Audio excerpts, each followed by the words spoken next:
Avez-vous déjà eu cette sensation? Celle d'être partout et nulle part à la fois.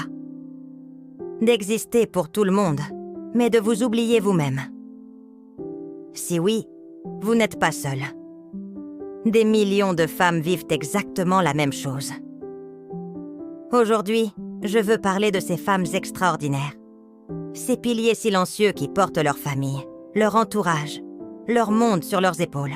Ces héroïnes du quotidien qui se lèvent avant tout le monde et se couchent après tous les autres.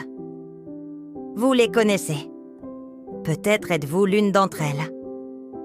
Ces femmes qui anticipent les besoins de chacun, qui pensent à tout, qui organisent, planifient, consolent, encouragent. Ces femmes qui font tourner la maison comme une horloge bien huilée, sans que personne ne réalise vraiment l'ampleur de leur travail invisible. Mais derrière ce rôle de super-héroïne du quotidien, se cache souvent une réalité plus complexe. Une question qui reste en suspens. Et moi dans tout ça?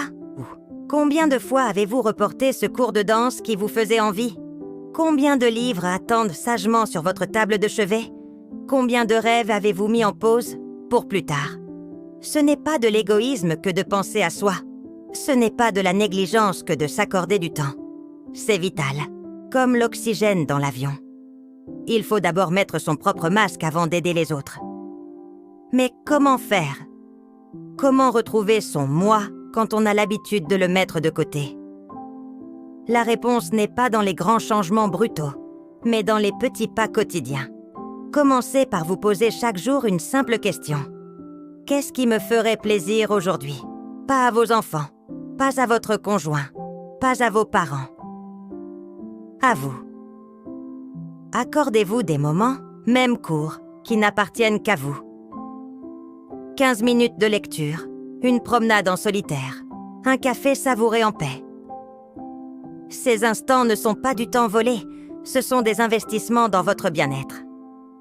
Apprenez à déléguer. Tout le monde peut participer à la vie familiale. Les enfants peuvent ranger leur chambre.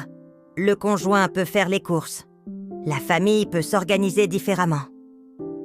Ce n'est pas abandonner son rôle, c'est le partager. Osez dire non.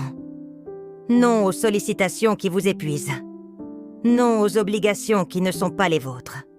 Non à cette pression sociale qui vous pousse à être parfaite sur tous les fronts. Retrouvez vos passions d'avant. Celles qui faisaient briller vos yeux. Celles qui vous faisaient vibrer. Elles sont toujours là, quelque part, attendant patiemment que vous les réveilliez. N'ayez pas peur du jugement. La société nous a conditionnés à croire qu'une bonne mère, une bonne épouse, une bonne fille doit tout sacrifier. C'est faux. Une femme épanouie rayonne et fait rayonner son entourage. Entourez-vous de personnes qui vous comprennent. Cherchez des groupes de soutien, des amis qui vivent la même chose. Partagez vos expériences, vos doutes, vos victoires. La solidarité féminine est une force incroyable. Et surtout, soyez patiente avec vous-même. Le changement prend du temps. Il y aura des hauts et des bas, des moments de doute, des retours en arrière. Vous n'êtes pas seul dans ce voyage. Des millions de femmes comme vous se réveillent, se redécouvrent, se réinventent.